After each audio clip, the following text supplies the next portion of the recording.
एक तनख्वाह से कितनी बार टैक्स दूं और क्यों?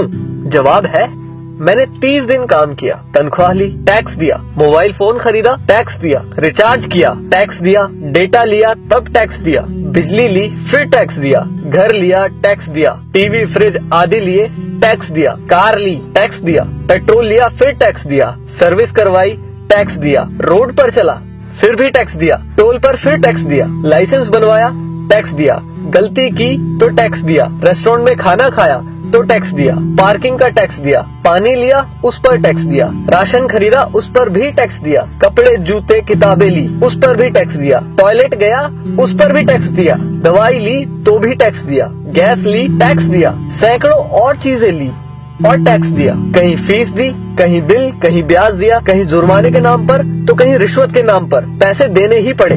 ये सब ड्रामे के बाद गलती से सेविंग में बचा लिया तो फिर टैक्स दिया। सारी उम्र काम करने के बाद कोई सोशल सिक्योरिटी नहीं, कोई पेंशन नहीं, 5 साल के MP MLA रहते तो बात और थी, कोई मेडिकल सुविधा भी नहीं, बच्चों के लिए अच्छे स्कूल नहीं, पब्लिक ट्रांसपोर्ट नहीं, सड़कें खराब, स्ट्रीट लाइट खराब, हवा खराब, पानी खराब, फल सब्जी जहरीली, हॉस्पिटल महंगे, हर साल महंगाई की मार, आकस्मिक खर्चे व आपदाएं, उसके बाद हर जगह लाइनें। सारा पैसा गया कहाँ? करप्शन में, इलेक्शन में, अमीरों की सब्सिडी में, माल्या जैसों को भगाने में, अमीरों के फर्जी दिवालियां होने में, स्विस बैंकों में, नेताओं के बंगले और कारों में और हमें झंडू बाम बनाने में। अब किसको बोलूं कौन चोर है? आखिर कब तक हमारे देशवासी यूं ही घिसटते जिंदगी जीते रहेंगे? मैं जितना देश और इस पर चिपके परिजीवियों के बारे में सोचता हूँ, परेशान हो जाता हूँ। समय आ गया है कि किसी की भी भक्ति से बढ़कर देश और देशवासियों के बारे में सोचे।